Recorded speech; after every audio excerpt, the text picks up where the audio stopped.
Dua calon gubernur Kalimantan Selatan, Sabiri Nur dan Denny Indrayana, melakukan debat publik pertama yang dilakukan Komisi Pemilihan Umum Kalimantan Selatan.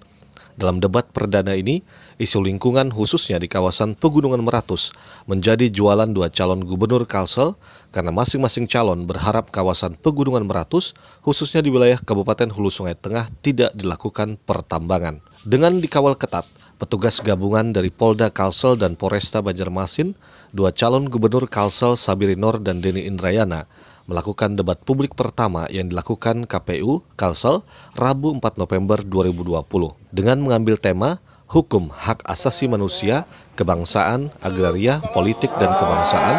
Malah isu lingkungan menjadi debat yang sempat menarik untuk dibahas dan menjadi jualan dua calon yang berkompetisi. Tahapan bagian dari dinamika sebuah pilkada. Malam hari ini kita saksikan bersama berjalan dengan baik, alhamdulillah. Paman, ada komitmen Pian tadi terkait Meratus tadi seperti apa, Paman? Komitmen kita SEP Meratus, ya. Ini kepentingan rakyat, kepentingan ulayat harus menjadi perhatian yang serius, ya. Harus memang diperjuangkan. Sepertinya ini yang menjadi apa istilahnya yang harus kita lakukan. Ya itu kan ulayat itu di bagian dari agraria, urusan pertanahan. Bagi kita hari ini kita terima kasih kepada Bapak Presiden Pak Jokowi, pemerintah pusat yang mengeluarkan, yang memberi apa istilah katanya sertifikat yang hari ini udah 80% Kalimantan Selatan sudah bersertifikasi. Dan itu gratis dan itu kolaborasi. Kita memfasilitasi, kita memberikan ini dan sebagainya sehingga hasilnya luar biasa.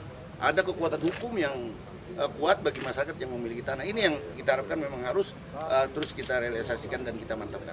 Nah, Paman, ada prioritas apa nih, Paman, kalau misalnya terpilih lagi, Paman? Apa? Prioritas, Paman, programnya. Oh, prioritas kita melakukan penguatan.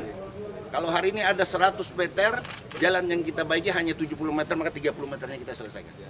Dan masih banyak lagi aspirasi rakyat di ujung-ujung kampung yang mengharapkan perbaikan yang signifikan sehingga di tugas Paman Birin ya nggak usah bisa lah 100%-nya, paling tidak 99% misalnya. Itu pun kalau Allah Subhanahu wa Ta'ala mentakdirkan Paman Birin terpilihlah. Amin. Harus. Mana teman-teman tadi lihat debat yang dilakukan KPU sudah berjalan. Tadi isunya memang kemudian sebagaimana diperhatikan masuk ke wilayah-wilayah good governance, pemerintahan yang baik.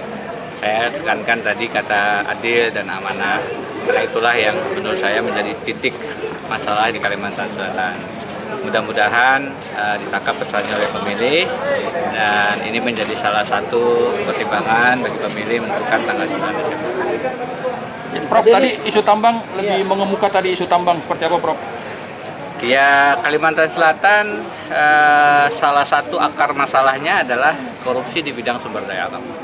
Kemarin hari Rabu teman-teman melihat minggu lalu ada Mas Bambang Wijayanto dan kami sempat membuat video, saya tanyakan bagaimana masalah sumber daya alam dan Mas Bambang dengan lugas mengatakan Kalimantan Selatan itu contoh nomor 1 terburuk, dia bilang, untuk korupsi sumber daya alam. Pernyataan dari Wakil Ketua KPK tentu bukan satu hal yang main-main dan apakah itu yang terjadi di lapangan bisa dirasakan, bisa dilihat. Dan salah satu pemilihan gubernur ini adalah bagaimana kita meletakkan tata kelola sumber daya alam kita secara lebih baik ke depan. Bagaimana kita mengelola kekayaan alam kita secara lebih amanah. Maklum saja, kedua calon gubernur Kalsel petahana Sabiri Nur, begitu pula sang penantang Denny Indrayana, mantan Wakil Menteri Hukum dan HAM masa Presiden Susilo Bambang Yudhoyono, menegaskan bahwa tidak akan ada aktivitas pertambangan di kawasan Pegunungan Meratus, khususnya di wilayah Kabupaten Hulu Sungai Tengah. Tim RKTP melaporkan.